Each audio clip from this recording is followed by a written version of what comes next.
I want to get to some Hunter Biden stuff, but first, this just reminds me, one of the charges that you get a lot is that conservatism never conserved anything. I'm sure you've heard this a million times. It's not even debated. It's just asserted. The discussion has moved on to asking questions of why conservatism hasn't conserved anything.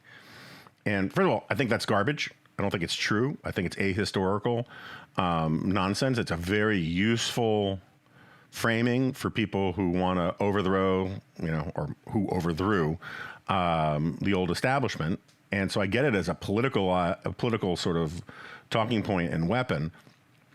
But it occurred to me that, part of the problem with it is, and again, I don't want to rehash the successes of the conservative legal movement, about all the things that we got from deregulation and yada, yada, yada, free markets, all that. I've talked about that plenty of times. I just sort of philosophically want to have a bone to pick with it. It occurred to me that the other day that the problem with the phrase conservatism hasn't conserved anything is it is a misunderstanding of what conservatism is and does. And look, I'm the first to concede I don't like all of the changes in the last 50 years. There are plenty of things in the culture that I think have been unhealthy changes in the culture.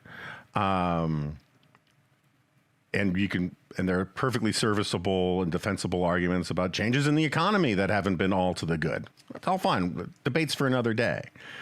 But as a sort of a metaphysical or epistemological, philosophical approach, my problem with the formulation is it sort of assumes that the job of conservatism is actually stasis, right? That it's supposed to prevent anything from changing.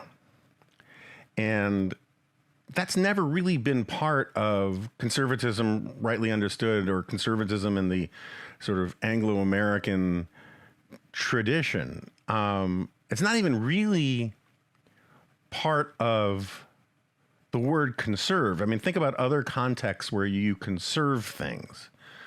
Conserve your energy. That doesn't mean don't expend any energy, because if you don't spend any energy, you're what doctors call dead.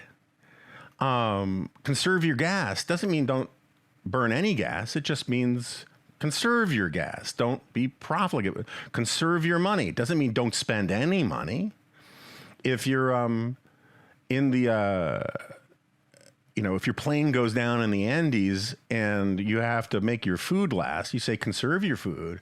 You don't say don't eat your food, right? So implicit in conservatism and conservation is this recognition that life moves on, that things change, that the only thing that stays the same is the fact that things change. And the conserving and conservatism is about rate of change, about what should change and how fast, what shouldn't change at all, and occasionally even what things should be restored. And there are prudential arguments and practical and philosophical arguments and ideological arguments all over the map on those sorts of questions. But I think the way to think about it in a certain way is it's sort of like saying, let's just say for the sake of argument that progressives are utopians. Okay. Not all progressives are utopians, and but a lot are, right? And anyway, I'm just saying this to sort of illustrate the point. Saying why didn't conservatives conserve anything is sort of like saying, why haven't utopians made anything perfect yet? And the point being is that you can't make anything perfect. I mean, puppies, yeah, but even puppies poop on the carpet, right? I mean, there are downsides to everything. And perfection is not for this world. We are not going to immanentize the eschaton. And the smart utopian, smart progressive answer to that kind of criticism would be, well, yeah, no, we haven't made anything perfect, but we've made progress. And depending on the kind of progressive you are, you might point to gay rights or, women's rights or, the Great Society, whatever. I mean, we have whatever arguments you want to have with all that. That's fine. That's not what I'm interested in. But as a philosophical matter, the sort of stolen base presumes that, conservatism was supposed to keep X, Y, and Z from ever changing at all. And that wasn't ever going to be possible. And I think that philosophical aspect of it kind of gets lost. And look, I mean, like Edmund Burke believed in change and progress.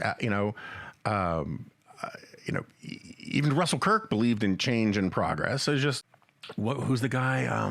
It's not Rothschild. He's got one of those fancy, crazy names, Baron de blah, blah, blah, whose famous line was, "When change is unnecessary, it is necessary not to change." Now, I've quoted that a gazillion times, even though I can't remember the name of the dude who said it. And please don't send me an email about it, because 5 minutes after I get off of this, I'm going to look it up. So thank you. But, I really don't mind when you guys send me corrections about stuff, but sometimes you send me corrections that,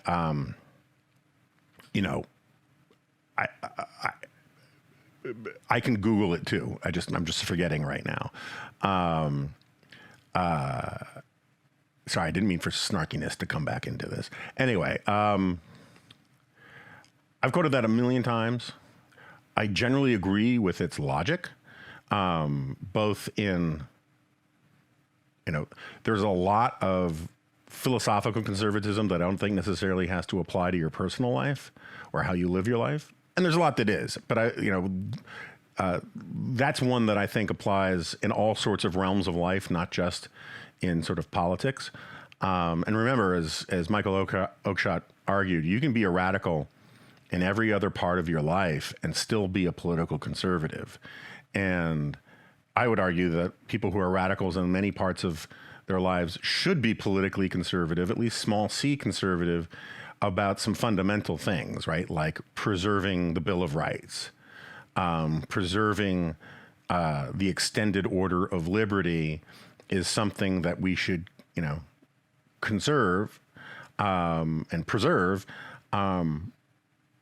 shouldn't have to depend on what party you belong to, right? That's one of these things that should be settled dogma.